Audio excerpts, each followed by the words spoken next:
I've been hearing a lot of good news about Solo Leveling. It's supposed to be one of the best upcoming anime of this winter season. I keep seeing this picture on Facebook of a smiling statue. Yes, I am still using Facebook. I am an old man. I was always just curious what this picture was about, and I never understood it until I watched the first episode. This anime is actually an adaptation of a manhwa, a Korean cartoon or a manga for you weebs. We have seen good ones in the past. A good example is Tower of the God, Guide of High School, and Lookism. Those are the ones that are, for me, are the top, and I'm always so hyped when I get to see new manhwas getting animated by Japanese studios. The manhwa readers were going crazy about how good it's gonna be once this manhwa is animated. So my expectations before watching this first episode was pretty high up. I can gladly say that it didn't disappoint. The animation was on point, the fighting was sick, and the story was pretty interesting. But I have one complaint, and that is they randomly added a scene. Honestly, did not make sense, and it kind of ruined the pace of the first episode. But yet again, this is the first episode, so I can't really be too harsh on it. Overall, the episode was pretty fire. So let's go ahead and talk about Solo Leveling, shall we?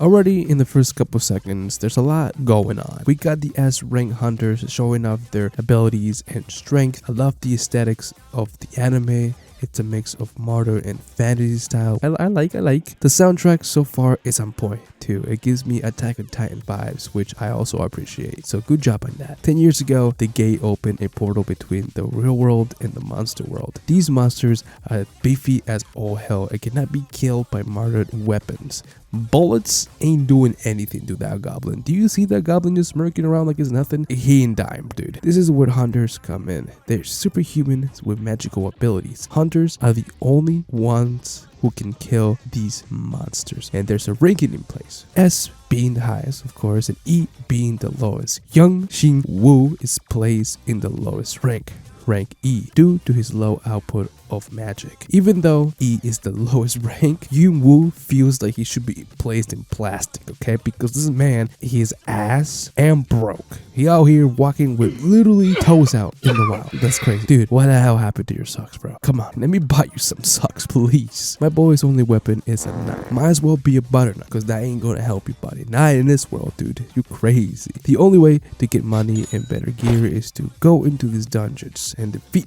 monsters. Yay. He's ready to go into this dungeon, even though he has almost died every single time he has gone in the wild. It's beyond me how he still has the balls to keep going, even though he's been close to death. But hey, let my boy cook, alright? After walking into the portal, man, right out of the bat, gets injured. Man's already in death's door. Do you remember the little knife that I talked to you about? Well, guess what? It broke. And now my boy's being healed by this lovely young woman. She's clearly concerned about his well-being and even tries to put some sense into him. Say like, hey, maybe this is not a job for you. Maybe you should switch careers. But my boy has a goal in mind, and that is to keep grinding these dungeons to get that bread so he can help his family and his sister out. This man, I feel like he needs more healing than a goddamn Genji, dude. After the party successfully defeats all the monsters in sight, they find out there's another path they can take. They decide to take a group vote on it to decide if they should take the risk to go in and explore and maybe find better treasure, or be just reasonable people and just leave. Don't do it. Don't get greedy. But of course,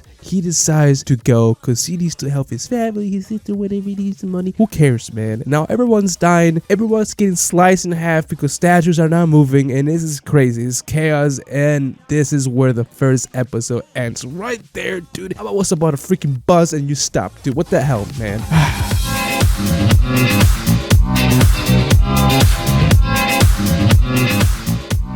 But let me tell you something, alright? Come closer, dude. What the hell was this scene of this S-rank blonde lady doing flips and helping? Like, what was that about? It made so little sense that I decided to read the manhwa to find out if this spot was there. And guess what? It wasn't there. So why in the it ruined the pace of the episode. It actually steered me away from the immersion, and I was just so confused on the fact that they decided to add this random ass scene. It's not even in the manhwa. Why would you add it? It just pisses me off because overall the first episode was fantastic. For someone who hasn't really read the manhwa, it was great. The sweaty manhwa readers were just discussing the fact that the first episode should have been an hour long so they can just fit the dungeon arc and get that over with. It would have been better for the anime viewers like me and you. Yay. But we got this lady doing flippies instead. So if you haven't watched the episode, I recommend you to do it, and I highly recommend you to read the manhwa because I'm positive this is going to be the next winter anime that it's going to pop off. So yeah, that's pretty much it for my run. I'll see you guys in the next video. Peace.